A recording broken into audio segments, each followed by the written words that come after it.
Ça intéressera notre invité d'honneur que je n'ai pas encore cité, au parcours assez impressionnant. C'est Jean Delceux qui nous fait l'honneur de nous rendre visite aujourd'hui. Bonjour et bienvenue. Bonjour les filles.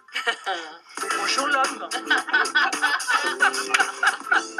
Sacrée Françoise. Alors, Jean Delceux, avant même d'évoquer votre parcours assez atypique, je me suis dit qu'il y a une chanson qui vous correspond plutôt pas mal. Et vous allez me dire, enfin c'est un petit extrait, hein, j'en ai pris 10 secondes, je pense que ça devrait vous concerner quand même. Pour des histoires que j'aime bien, j'ai parfois pris du retard, mais c'est rien. J'irai jusqu'au bout du chemin, et quand ce sera la nuit noire, je serai bien. Ça vous ressemble bien, à part le refrain je cours tout seul, parce que vous n'êtes pas très court tout seul, mais j'ai parfois pris du retard, mais bon, j'irai jusqu'au bout du chemin. Vous êtes allé au bout de vos rêves, vous, d'une certaine manière. J'en ai encore, mais oui, Ouais, complètement. j'ai pas C'est dit que un excellent choix, Christine. Ah, ça va alors. Bon, Merci c'est bien. beaucoup. Vous avez ça comme on faillote dès le début. Vous avez ça?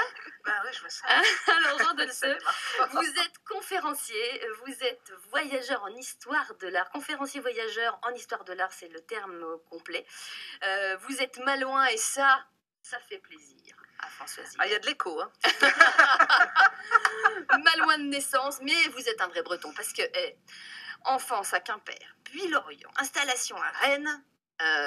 Vous êtes pire que la bernique accrochée à son rocher. Vous, hein. Je bouge beaucoup, mais j'aime beaucoup ma terre. Ouais. Ah, ouais, en même temps, c'est pas un défaut, hein. On la comprend bien, hein, cet attachement. La terre, on le comprend bien. Alors, vous avez un parcours atypique parce que, on va expliquer tout de suite, si aujourd'hui vous animez des conférences, si vous êtes spécialiste en histoire de l'art, si vous avez fait archéologie et plein d'études supérieures assez importantes, c'était pas gagné comme ça l'histoire au départ. Mais non, en fait, j'ai fait des études de commerce, enfin des études. J'ai fait un BEP commerce, Oui. un CAP vente, et puis j'ai fait 9 années de petits boulots, on va dire, de toutes choses. Même animateur radio. Pendant... C'est-à-dire que c'est des petits boulots. C'était peut-être une vocation. Ça, c'était pas un petit boulot, c'était une passion. C'est vrai? Je l'ai fait pendant 10 ans et ça m'a manqué. Et là, je retrouve le micro, ça me touche. Et le beaucoup. casque sur les oreilles? Votre invitation me fait énormément plaisir parce que ça me rappelle beaucoup de souvenirs. Ouais. C'était quelle radio? On a le droit d'en parler, vous savez, on n'est pas comme ça. Oui, c'était Radio Bleu Marine sur l'Orient. Je vais parler de la mienne alors, Mais parce que moi aussi, après quelques décennies d'absence, je reviens. Hein. Ah oui, c'était quelle radio? Radio Force 7. Ouais. Oui, ça me rappelle le sillon, tout ça. Bah tiens. On était dans quelles années, là, Jean et Françoise? À la fin du siècle dernier. On va plus être copains. C'est l'histoire de l'art, ça. Bah si, c'est pas très loin, disons. Mais moi, je suis très jeune.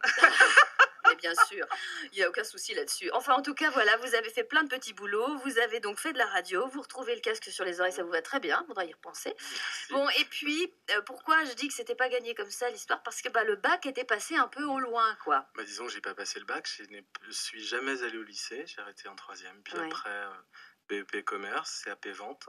Mhm. Et puis, voilà, boulot, service militaire, etc.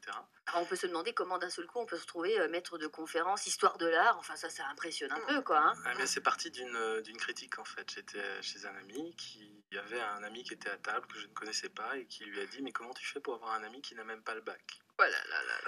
À Rennes, ça fait mal, ça fait très mal dans une ville universitaire. Pourtant, j'ai eu pas mal de bagou et de défense, mais là, j'ai baissé la tête et j'ai eu honte. C'est pas vrai. Si. Comme quoi, il y a des fois des moments dans la vie où on se dit qu'une bonne paire de claques dans la... Non, je la ferai pas, mais c'est vrai, vous la connaissez, cette chanson. Ouais. Non, mais c'est étrange quand même, ce Mais culot, là. C'est peut-être plus répandu qu'on croit, la preuve. Enfin, en tout cas, ça vous a été salutaire d'une certaine manière. Bah, ça m'a été salutaire, pas sur le coup, parce que je l'ai quand même encaissé. La personne qui l'a dit ne doit pas s'en rappeler aujourd'hui, malheureusement, ou heureusement pour lui, j'espère. Son prénom, vous vous rappelez? Non, le prénom non, par contre son boulot, oui, il est médecin, donc c'est un peu dommage, mais bon, Alors, Psychologue, sans doute. je pense pas. il est pas psy, hein, ça c'est une excellente remarque d'Anaïque. Bravo, bien joué. Et donc, quelques années après, plus tard, j'ai rencontré une personne avec qui je partage ma vie maintenant, et je voudrais remercier à l'antenne, Mhm. parce que grâce à cette personne, eh bien, j'ai pris confiance en moi. Pourquoi ne pas passer des études, diplôme d'accès aux études universitaires, l'actuel DAEU, le DAE, qui permet de rentrer à la fac. J'ai fait tout ça avec 16 de moyenne après 9 ans d'arrêt. Eh ben, c'est une belle réponse. Bravo. Merci. Qui a eu 16 de moyenne au bac? Bon, on baisse toute la mention potable pour tout le monde, j'imagine. Christine, vous n'êtes pas très psychologue non plus, là, je trouve. Non, mais je balaye de moi pour aussi, hein, rassurez-vous.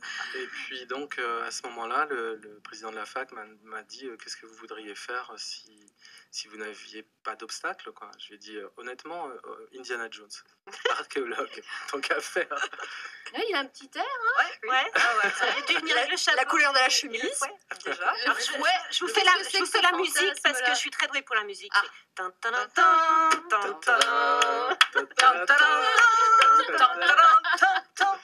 Alors, comme c'est pas très radiophonique, la couleur de la chemise est kaki.